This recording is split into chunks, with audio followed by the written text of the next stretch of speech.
Sometimes when people say, well, how did this happen? Like, that's so ridiculous. Did she just say yes right away? Absolutely not.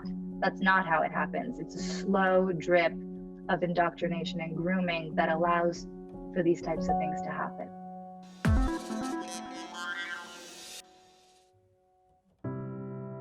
Three years ago, People magazine interviewed Catherine Oxenberg, a desperate mother who was fighting to save her daughter India from the now notorious cult NXIVM. We're happy to say that in 2018, India left NXIVM and was reunited with her mother. And now India is bravely sharing her story in this exclusive People interview and in a new 4-part documentary series called Seduced, Inside the NXIVM Cult, which premiered on Starz on October 18th. This is India's story, the story of her 7 years inside the NXIVM cult. Well, tell me how did you know you were ready to share your story? Oh, I didn't actually know that I was ready right away. Like, I started writing a book at first before I was even introduced to this documentary. And I was going back and forth with the FBI regularly. And so I was kind of forced to process these things. And I think that if I wasn't, I might have not really explored them so deeply on my own because they were painful and they were difficult. And through them working with me, I was able to deconstruct a lot of what happened. So by the time I got to the point where I said yes to the documentary, I already felt a little bit more secure in what actually happened to me. And the documentary just went on a much deeper dive into that and actually took me back to took me back to Albany, took me back to Clifton Park. And that was a place I actually never thought I would go back to in my life. Just going back, tell me about your first exposure to NXIVM and what those meetings were like and what attracted you. Well, I was introduced to NXIVM through a friend of my mom and I. And she told us to come to an intro presentation in Santa Monica, which we went to somewhat reluctantly. And I remember feeling very intrigued by the intro. Like, there was something about it that just spoke to me and I wanted to do it. It was different than all the other things that my mom and I had explored that were sort of more mystical or less tangible, if you will. And this was promising something that was entirely the opposite of that, a scientific approach to personal growth. And for me, I was like, sign me up. So we signed up together that day and then did the intensive a month later. And it felt pretty normal. Like, we were in a room surrounded by people that looked legitimate, people that were actors, people that were recognizable. So there wasn't a lot that stood out to us right away, red flags wise. Okay. And what was your first exposure to Keith? The very first time I saw Keith was at a volleyball game in Albany during my 16-day intensive. And I remember not being very impressed and feeling a little bit embarrassed that I wasn't that impressed by someone who had so much emphasis around him. He was described as the smartest man in the world.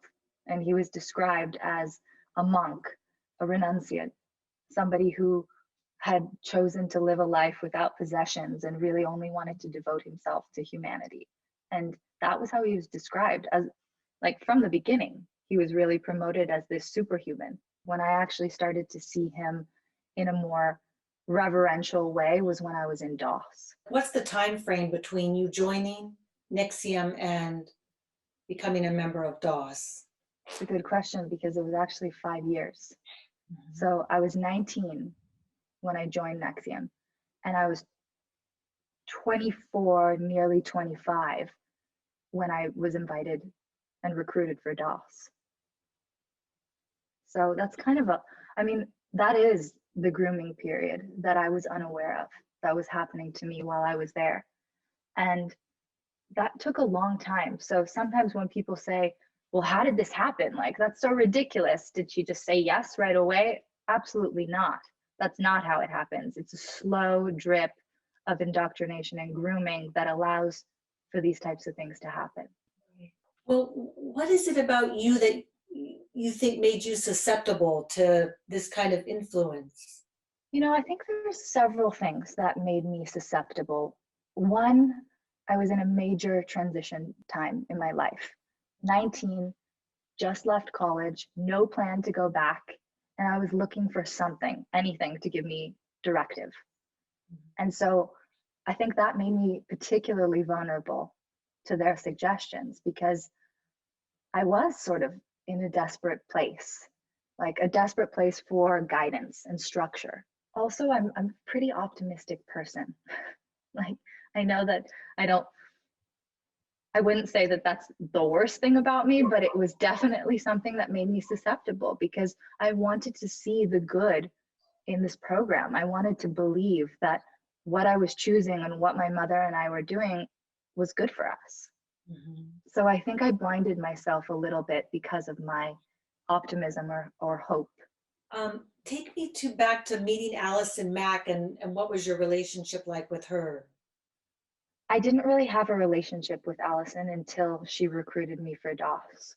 When she invited me into DOS, once again, I kind of felt singled out. I felt special, like, oh, the popular girl is talking to me. And even though I was still a little bit nervous to get close to her and become a friend of hers, I let myself open up a little bit to her at the time. And I think that was the beginning of what ended up being a master slave relationship with Allison. Because at that point, I was very vulnerable and I was once again looking for some structure and guidance. And I really think she knew that. I really think that she targeted me because of that. And that's been a really difficult and challenging thing for me to have to deal with, is just wanting to believe in somebody and wanting to believe that you can trust them, and then realizing that a lot of it or all of it was a lie. That was really, really difficult. And I think one of the reasons why it took me so long to see the truth about NXIVM, because accepting the truth about NXIVM also meant accepting the truth about Allison and her conduct. Can you tell me how she approached you about DOS, what DOS is, and what Mhm. happened?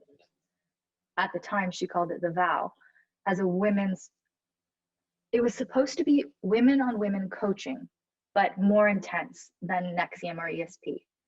And it was supposed to be exclusively women, like a sorority, a secret sorority. And something about that spoke to me. I liked the idea of a sisterhood and having people who I could trust and feel safe with. I mean, we live in a world where there aren't a lot of spaces for women to go to learn and be safe. Even college universities aren't usually safe for women. And I thought that this was going to be that for me. I thought this was going to be a place where I could really open up, push myself, and know that the other person wasn't going to take advantage of me or exploit me. And it ended up being the opposite of what I believed it was. Right. Can you just take us a little bit through, well, like the process from her, mentioning it to you, asking you to join, and then it developing into a master slave relationship? She noticed that I was struggling with my growth, Mm-hmm. and she said that she had been working with a special program that she thought would help me. Mm-hmm. And that really enticed me because I wanted something, I wanted that extra push. I kind of felt stagnant in my life. And when I asked to know more, she told me that she was going to need something from me in order to make sure that I wouldn't say what she was going to disclose. So that also was very intriguing. Like, what is this secret? And the whole thing really just drew me in more and more. And I wanted to know what she had because it seemed so special and seemed so significant to her. But in order for me to know, she required what she called collateral, which was damaging information about me or people that I loved, so that I wouldn't disclose anything that she would tell me. And I ended up providing her that collateral so that I could know more, not knowing that I was actually handing her over blackmail from the beginning. From the beginning, I was already compromised. Like, there was no way to say no after that. I mean, it gets me really riled up, but that was such a huge revelation for me towards the end of leaving DOS that there was no turning back. After I knew what the collateral really was and the purpose of the collateral, it just made so much sense how dark this really was, how horrible Keith really is. And how did you not, because when I hear you say that, I Yeah. think, well, oh my God, like they're blackmailing you. But can you help us understand how you kept on giving them things? And Yes. I know, because when I say it now, it's so clear. It even frustrates me because it's like, are you kidding me? Why are you giving these people, why are you handing over the keys basically to lock yourself in prison? And the truth is that we were spun a story that was once again the opposite of what it really was. And we were told that the collateral was there to empower us, to make sure that we didn't break our words, and that we were completely safe by giving these people this collateral. And I believed them and I trusted them, and I was coerced into thinking that what I was doing was good for me.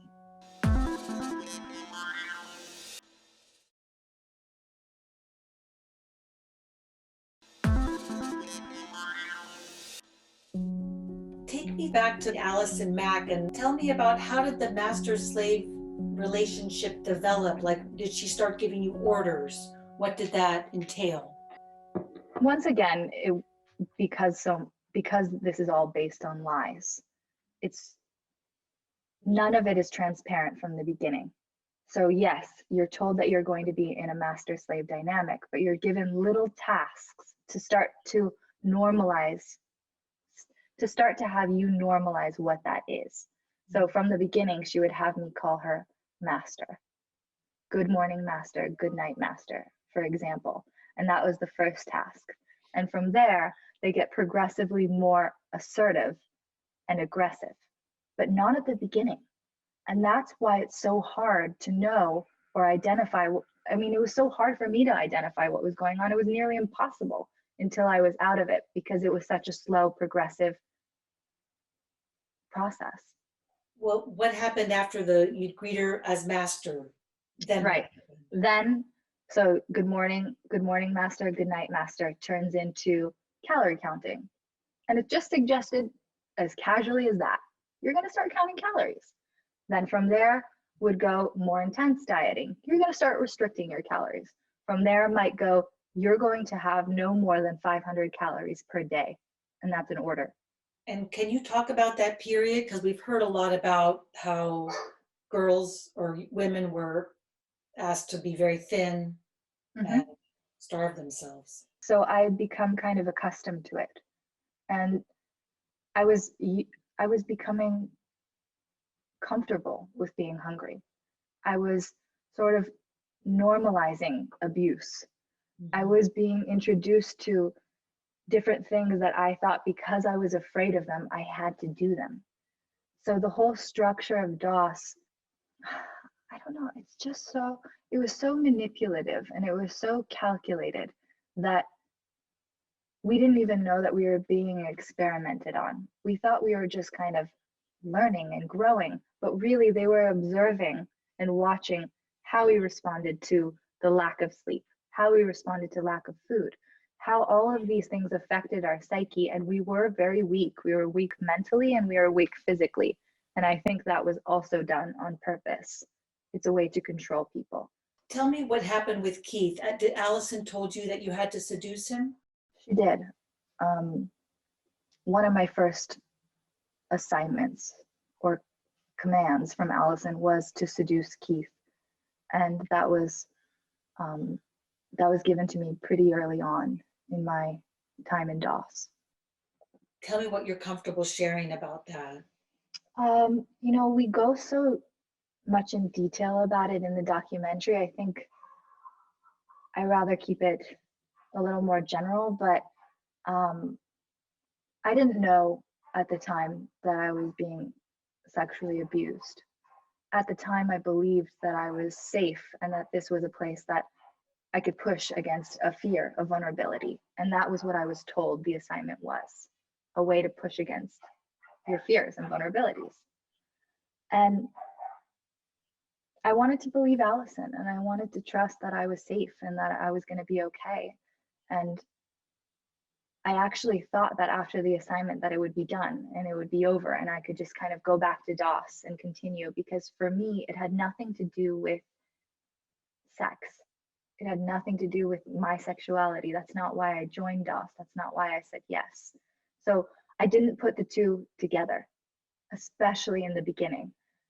And I don't know if that makes sense, but it was so shocking to me that it was so shocking to me when the FBI told me that all of DOS was set up for Keith's sexual desires, because I had been indoctrinated to believe that this was a sorority of women and that what Keith was doing was good. And I don't know if that made sense, but it was just not on my radar.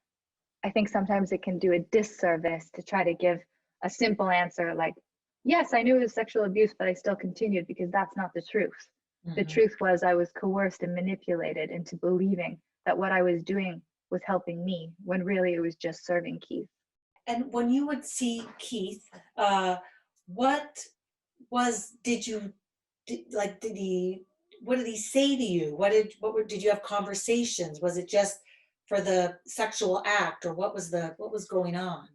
No, I mean, that was one of the things that was so disarming, was that he was really casual with me. I mean, I actually used to tell Allison that our walks were very friendly and light, and she would be surprised, because I think her walks were not like that with Keith. I think he was much more aggressive and just intense with her.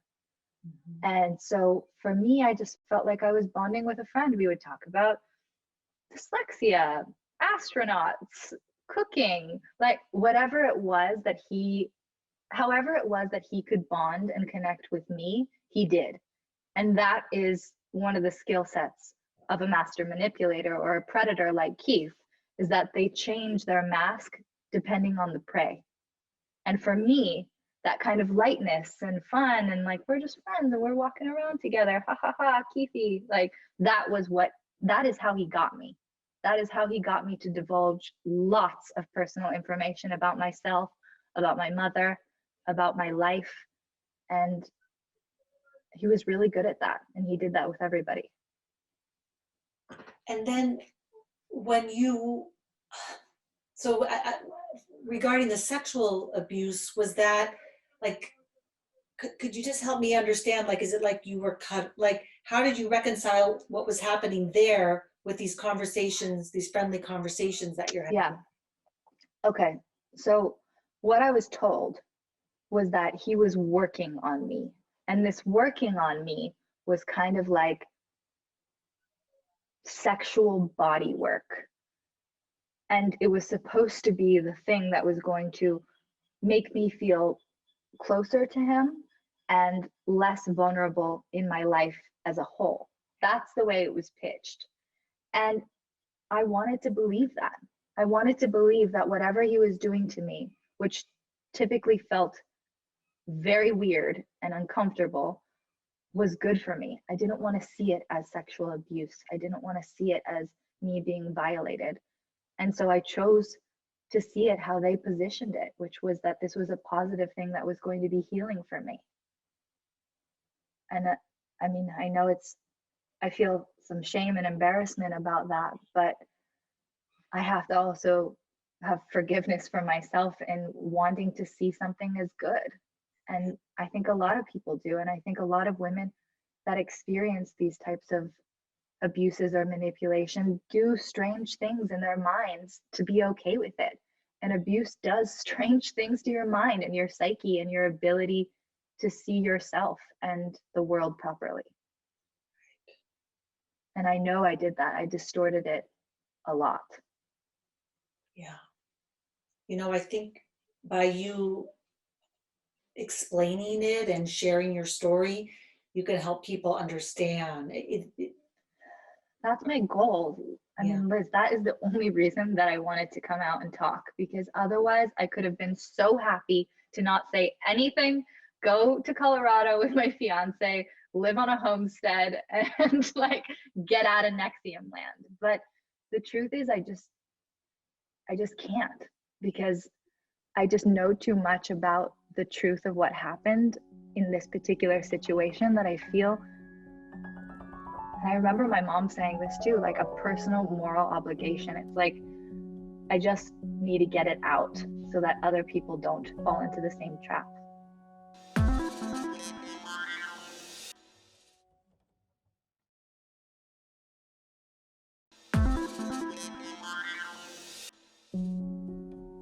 You're talking about being Allison's slave, what was happening. Can you just then take us to the next step about how the branding came about, what you were told, what that experience was like? Yeah. When we were recruited, we were told that we were going to get a small tattoo, like the size of a quarter. And we were all like, okay, no problem. I mean, that doesn't seem like a big deal. I mean, I have 3. And so for me, it just kind of seemed all right. So I didn't really think about it much until about 6 to 8 months later, when Allison brought it up again. And she told us that we were going to be branded in the next couple of weeks. And I was like, what? It was almost like I had forgotten about it. And so when it came to the time that we were actually going to be branded, there was a whole ceremony involved. There was a whole thing that we were a part of that we didn't really sign up for. We thought we were getting a tattoo, not a huge brand that is actually burnt into your skin. And it was not a choice to say no. We did not have the option to not be branded. And we were also told that the brand was a symbol of the elements. No one ever mentioned that it was Keith's initials. So we went in thinking that we were being branded as a bonding experience between our pod, to sort of show how loyal we were to the group, like a pledge almost. But really, we were deceived into being branded with Keith's initials. It was horrifying. Yeah.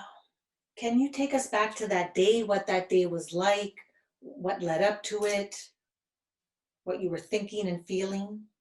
That window is where it happened. I remember feeling really nervous and kind of elated, like I was out of my body even before it started.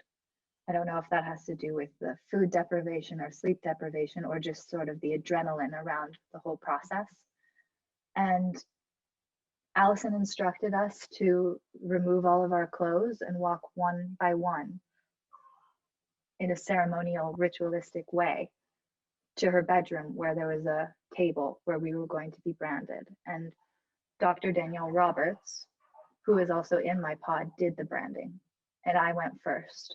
And I was the first woman that she actually branded. Before then, it was only oranges. And so really, we didn't know what we were doing or what we were getting into.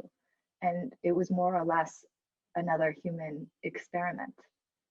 And at the time, I felt like, oh my God, this is outrageous. And I was feeling kind of this intense elation again, and this adrenaline.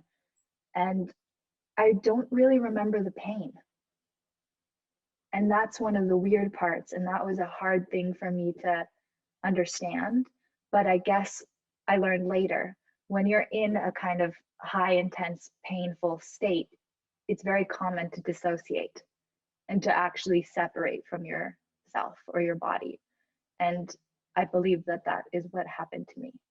Was someone holding you down? I had 2 women from my pod holding my hands and my feet so that I wouldn't convulse.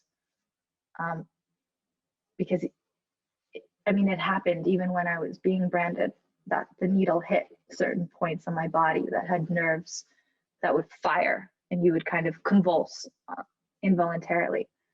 And so, yeah, they held me down.